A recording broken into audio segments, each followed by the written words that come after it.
Toutes les histoires que vous allez voir sont vraies. Les témoins, les officiers de police, de gendarmerie, les scientifiques que vous entendrez ont vécu ces phénomènes étranges. Aujourd'hui, ces mystères sont encore inexpliqués. Peut-être croyez-vous aux fantômes, en tout cas on a dû vous raconter des histoires de fantômes dans votre petite enfance. Vous avez certainement lu des histoires de fantômes, vous avez remarqué comme moi qu'elles sont toutes d'origine britannique, écossaise plus précisément. Eh bien le dernier de nos mystères, c'est une histoire de fantômes, mais c'est une histoire de fantômes bien de chez nous, bien française, puisqu'il s'agit du fantôme de la belle Lucie qui hanterait toujours, dit-on, 400 ans après sa mort, le château de Vos. Au cœur de l'Auvergne, dominant de ses hautes tours la plaine de l'Allier, se dresse depuis 8 siècles le château de Vos. Un château de légende où il se passe des choses étranges. On raconte qu'au XVIe siècle, le châtelain tomba éperdument amoureux d'une très belle jeune fille nommée Lucie. Pendant qu'il était parti guerroyer, son épouse, pour se venger, la fit assassiner dans la tour carrée. On raconte aussi que depuis, Lucie revient toutes les nuits au château. Aujourd'hui, le baron Ephraim Tagori de la Tour vit seul au château. Ses insomnies le poussent souvent à arpenter les couloirs à une heure avancée de la nuit. Mais il n'erre pas sans but. Où va-t-il? Je dors mal. C'est vrai que je dors très très mal. Donc je me promène. Mais ce château peut dans la nuit vivre. On attend beaucoup de choses, des armures, des chuchotements, beaucoup de choses. C'est très vivant et très intéressant. C'est là, dans la salle des pendus et dans le chemin de ronde, que chaque nuit, le baron a un rendez-vous. Un rendez-vous mystérieux qu'il ne manquerait pour rien au monde.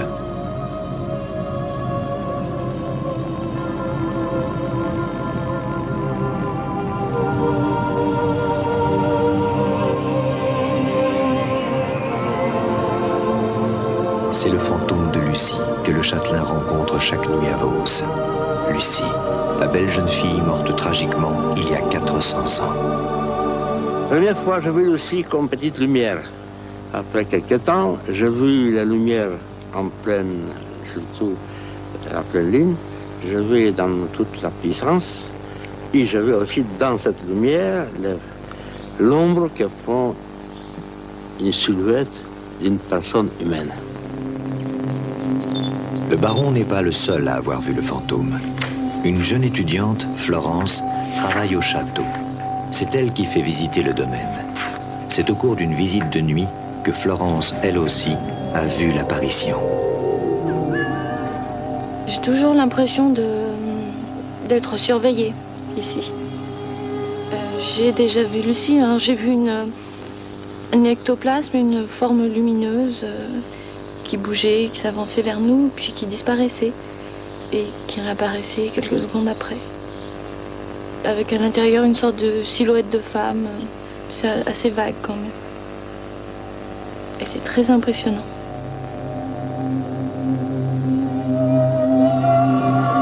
Il est évident que ce château a une âme. Ce château, les pierres de ce château ont une vie propre.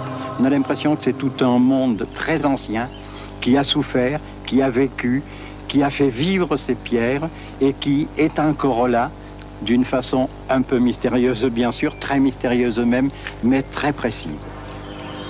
Vos est pourtant un village si tranquille. Qu'y a-t-il vraiment derrière les murs du château mystérieux? C'est en août 1984 qu'une équipe de France Inter, intriguée par la rumeur, décide de venir faire un reportage sur ces phénomènes étranges. Ils veulent tenter l'expérience de voir Lucie en direct et, si possible, de l'enregistrer. Un médium, Raymond Réan, et sa petite fille de 10 ans, Aurore, se sont joints à l'équipe.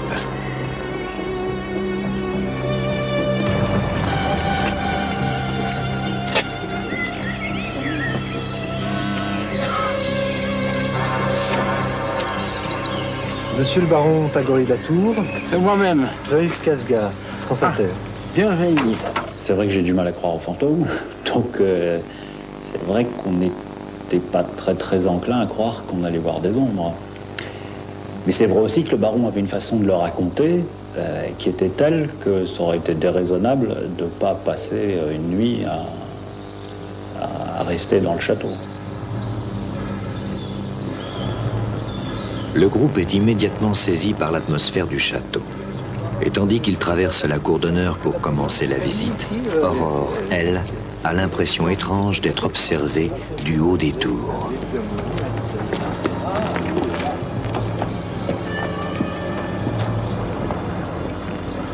Le fantôme de Lucie va-t-il se manifester ce soir? Aurore, tu viens?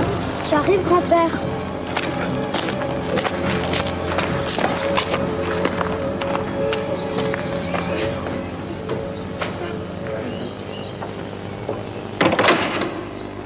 Pendant toute la journée, les deux ingénieurs du son mettent tout en place pour détecter la moindre trace de subterfuge. Test micro 6, tu m'entends? 1, 2, 1, 2. Ok, c'est bon, passe au suivant. On avait installé un micro tous les 2 mètres sur le parcours supposé du fantôme. Et en fin de compte, on a été assez surpris parce que, bon, il s'est passé quelque chose, quoi. Et la nuit venue, peu avant minuit, tout est prêt.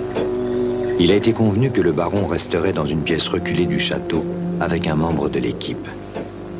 Dans la salle des pendus, on attend fébrilement l'apparition. L'un des deux ingénieurs du son se trouve sur place et, pour plus de sécurité, le deuxième technicien a installé le matériel dans une autre pièce qui sert de régie.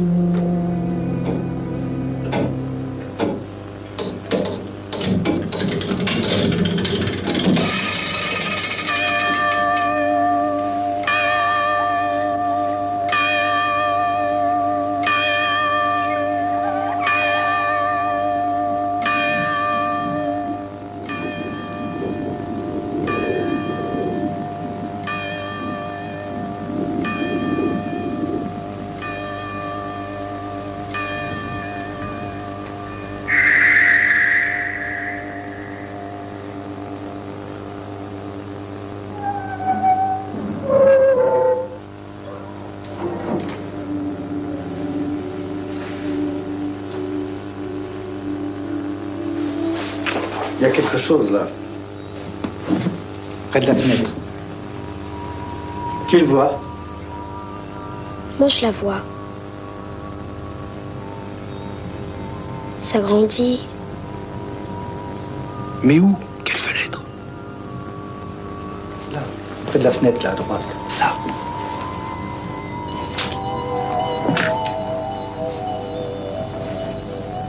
Vous avez vu?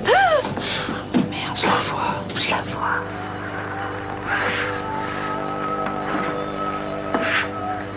Lucie, viens. Lucie, viens.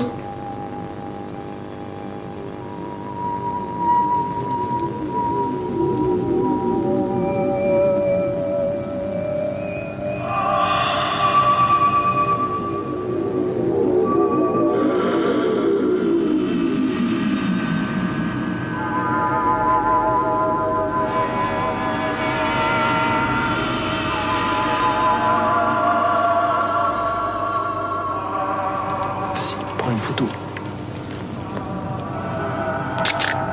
Lucie, viens. Viens, Lucie. Grand-père, t'es à côté de moi, j'ai peur.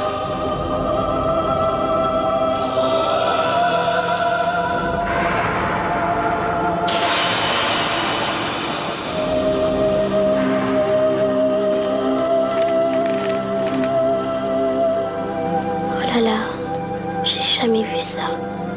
Regarde, elle va faire apparaître son corps.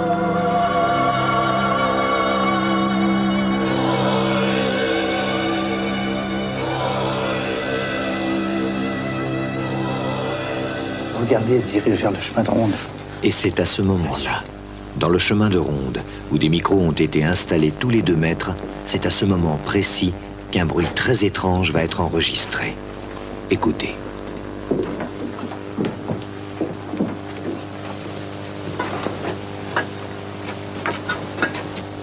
Elle grandit, elle grandit. C'est fantastique.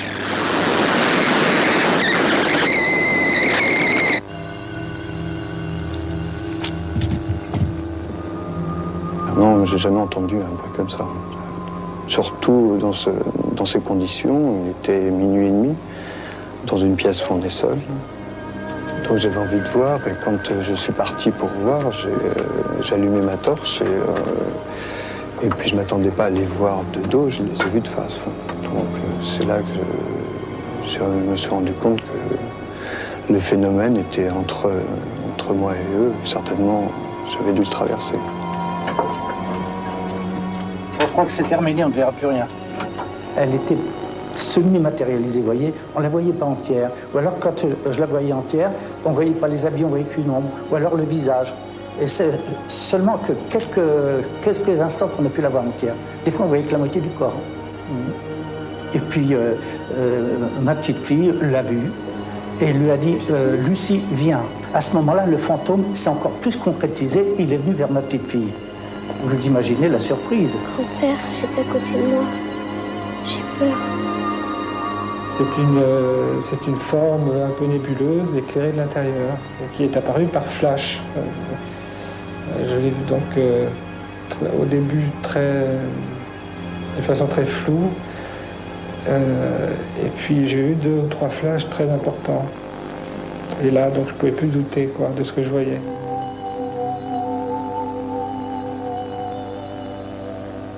C'est la seule et unique fois où j'ai été témoin de ce phénomène.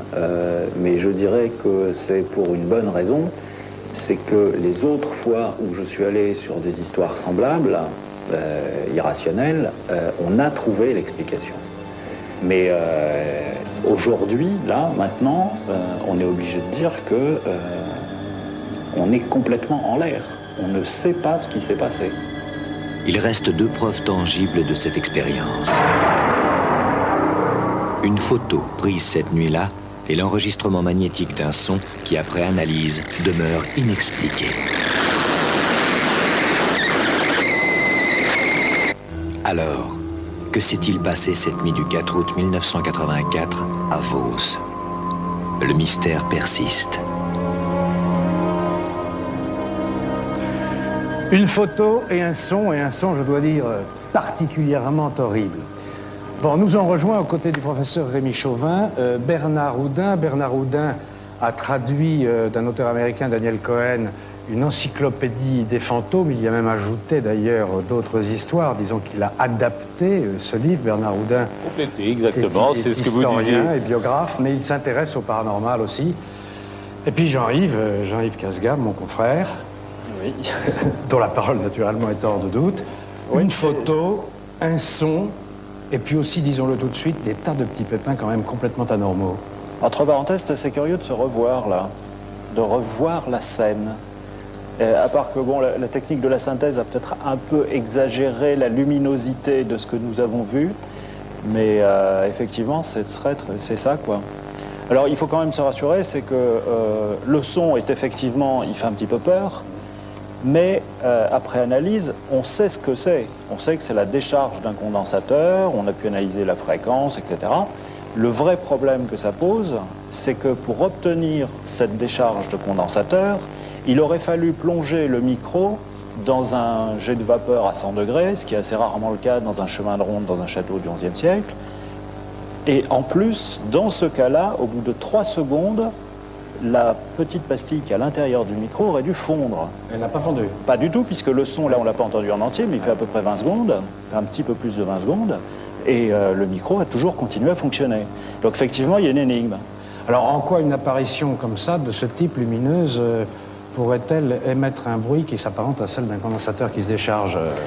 Vous qui êtes journaliste scientifique aussi. Nous, on a quand même, vous imaginez, un petit peu envisagé un certain nombre de choses. Bon, la première impression en sortant, à part que c'était une émotion invraisemblable, parce qu'il y a toute l'équipe, vous imaginez ce qui se passe. Il y a toute l'ambiance, là. Je suppose que Bernard Oudin y est sensible, parce qu'on a le château du Moyen-Âge, le baron qui est une figure quand même assez extraordinaire, la légende locale, l'histoire de Lucie, il y a tout ce qu'il faut pour tous les ingrédients du fantôme. Surtout qu'on était parti, nous, pour faire le portrait d'un personnage un peu atypique, qui est le baron, qui vit un petit peu dans son château avec son fantôme. Enfin, on y allait vraiment pour faire un portrait. Et donc, on a eu la surprise. Bon, première réaction, une fois qu'on s'est un petit peu calmé, parce qu'il y a eu un moment où c'était le club des 5 en vacances, vous voyez, c'était un petit peu ça. On s'est dit, bon, phénomène d'autosuggestion. Oui, on s'est dit hallucination collective parce qu'en réécoutant les bandes, c'est tellement évident que c'est le médium qui met toute la mécanique en marche parce que c'est le premier à voir, c'est le premier à dire est-ce que tu vois pas ça, c'est le premier à lancer sa petite fille, etc. Ah, c'est intéressant ça, Rémi Chauvin, parce que la présence du médium n'explique pas l'apparition ce soir-là. Ah, c'est vrai qu'on l'a un petit peu soupçonné. C'est élémentaire, mon cher Watson, c'est classique. Et puis pour avoir beaucoup parcouru les ouvrages du cher Rémi Chauvin, c'est vrai que c'était la première réaction que j'ai eue. Puis la deuxième, mais alors c'est maintenant, hein, parce que ça s'est passé il y a quelques années. 84. Voilà, et donc j'ai quand même continué à m'interroger. On y est même retourné une année avec Rémi Chauvin, parce que je voulais vraiment... Et vous l'avez vu? Ben non, il a rien. Non, j'ai pas attrapé le fantôme, par contre, j'ai attrapé un sacré rhume. Hein. Oui, parce que j'écoute depuis le début de l'émission, bien sûr, et c'est vrai ce qu'il dit. Lui, il va voir, il essaye. Alors évidemment, un phénomène comme ça, ça aurait été un miracle que ça se reproduise 2 années de suite. Ça, bon. Mais, entre-temps, en fouillant un petit peu, ça pourrait, et donc là maintenant il faudrait expérimenter, ça pourrait être une décharge de gaz, parce que c'est de la pierre volcanique. Il avait énormément plu. Il y a un gaz qui s'appelle le radon qui est souvent dégagé par de la pierre. Alors évidemment, ça ne tient pas bien. C'est que ça a duré combien de temps? Et voilà, c'est ça, c'est que ça a duré 23 minutes, que quand même le phénomène se déplaçait. Mais disons que pour l'instant, moi je préfère, parce que je ne crois pas qu'il y ait du paranormal, je crois qu'il y a du normal pas expliqué. Et c'est l'intérêt de ces choses-là, c'est d'aller chercher, d'aller creuser. Donc mon métier, c'est d'être journaliste. Donc j'enquête, je ramène des éléments. Ouais. Mais moi, je ne sais pas tout. Et il y a quand même des gens dont ça serait le métier d'aller creuser un peu plus. Enfin, du normal pas expliqué aujourd'hui, c'est ce qui explique qu'on appelle du paranormal. Oui. Alors on reprend l'hypothèse psy de la première histoire, Rémi Chauvin, c'est-à-dire l'histoire de la maison qui saignait. Ça renvoie à des explications purement psy. À des phénomènes où on passe graduellement du poltergeist sans apparition de fantômes aux apparitions de fantômes accompagnées de poltergeist. Tout ça, c'est un ensemble. Et on n'a d'explication ni pour l'un ni pour l'autre. Des histoires très nombreuses. Je me suis laissé dire qu'il arrivait toutes les semaines que les gendarmes soient dérangés par des gens qui se prétendent dans des maisons hantées, qui prétendent avoir entendu des poltergeists. C'est pareil que ça arrive toutes les semaines. En tout cas, ça arrive certainement de nos jours, et certains cas sont bien étudiés, comme celui qu'a étudié Bender à Fribourg-en-Brisgau et plusieurs autres. Alors, vous qui connaissez bien la littérature, Bernard Oudin, sur ces problèmes de fantômes, ce serait intéressant de savoir s'il y a des phénomènes établis, en quelque sorte, de maisons hantées, mais inhabitées, ce qui écarterait l'hypothèse psy. Vous me direz, il fallait bien qu'il y ait quelqu'un pour les voir. Oui, bien entendu, il y a eu des maisons inhabitées, mais il n'y a pas de constante dans ces histoires de fantômes. Enfin, il y a parfois des constantes et parfois des choses complètement différentes. Enfin, pourquoi est-ce que la plupart d'entre eux nous viennent d'Écosse? Oui, alors c'est ça. Bon, il y a des constantes, pas seulement d'Écosse. Par exemple, le bruit de chêne, bon, qui est un vieux thème, n'est-ce pas, de la littérature sur les fantômes, eh bien, on la retrouve déjà dans la littérature romaine. Des Romains parlent de fantômes qui faisaient des bruits de chêne. C'est même extraordinaire de penser que on penserait que ça date du Moyen-Âge ou même de beaucoup plus près. Bon. Alors, évidemment, vous avez une pléthore de fantômes, non seulement en Écosse, mais en France apparemment, ou en Allemagne, dans des vieux châteaux, des maisons inhabitées, etc., des cimetières, des endroits qui ont l'air appropriés. Puis vous en avez dans des endroits, vous êtes les derniers endroits où vous attendriez à voir des fantômes. On en a trouvé, enfin on en a vu, on a cru en voir, dans des sous-marins, dans des aéroports, enfin dans des endroits qui ont l'air tout à fait se prêter extrêmement peu à ces apparitions. Mais alors, vous, dans votre livre, vous publiez des photos, oui, alors où l'apparition est beaucoup plus visible. Alors, est-ce qu'il n'y a pas de la supercherie là-dedans? Est-ce que les photos ne sont pas des superpositions? Les trois quarts, probablement toutes les photos de fantômes sont truquées. Elles se sont multipliées, il y en a eu des milliers au XIXe siècle, parce qu'au XIXe siècle, quand on a inventé la photographie, c'était des émulsions extrêmement lentes, on posait très longtemps, et les photographes se sont aperçus, et parfois d'ailleurs au départ ils n'ont pas compris, que si quelqu'un passait dans le champ, pendant que parfois allait fumer une cigarette parce que ça pouvait durer 10 minutes, tout d'un coup il voyait sur la plaque apparaître quelque chose, et certains, on pense même que certains photographes, avec la meilleure bonne foi du monde, ont cru avoir photographié des fantômes. Puis après, bien entendu, un certain nombre d'escrocs qui, eux, connaissaient cette particularité, mais alors que des tas de gens du public ne le savaient pas, ont exploité ça pour faire revivre des morts, réapparaître, etc. Ils faisaient des superpositions de photos, etc. Cela dit, il arrive qu'il y ait des photos dont je ne dirais pas qu'elles ne sont pas truquées, mais enfin qui ont vraiment était très étrange. Il est apparu, par exemple, lui, il y a très peu d'années, il y a une quinzaine d'années, des touristes qui se trouvaient visiter un château à Greenwich, à côté de Londres. Bon, pas du tout style de château hanté, un château 18e. Et ce touriste a photographié un escalier à vis, grand escalier, où il n'y avait personne. Et sur la photo est apparue une main toute seule sur la rampe, dont on n'a jamais su très bien, un peu flou. Vous faites une blague du laboratoire, ça?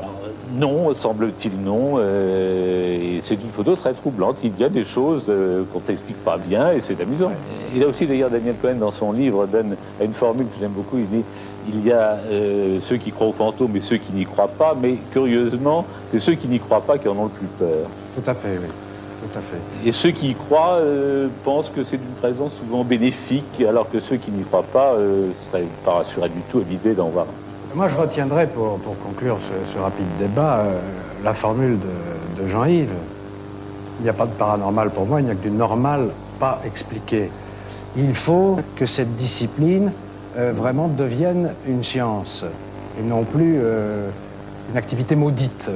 Alors, vous avez l'air de penser que ça y est, on va y arriver, on va pouvoir... Je pense qu'on va y arriver, mais si vous me permettez, pour conclure, de rappeler que cet univers est vraiment extrêmement troublant et qu'il ne nous est connu qu'une manière très imparfaite. Et comme dit Baudelaire, l'univers est un temple où de vivants piliers laissent parfois passer de confuses paroles. L'homme marche à travers la forêt des symboles qu'il l'observe avec des regards familiers. Il y a toutes sortes de présences autour de nous que nous pourrions étudier, mais une sorte de répugnance irrationnelle nous en empêche. Je regrette. Merci, nous allons donc nous quitter. J'espère que vous avez suivi avec énormément d'intérêt de bout en bout ce numéro 1 de cette émission Mystère. À bientôt, j'espère, sur TF1.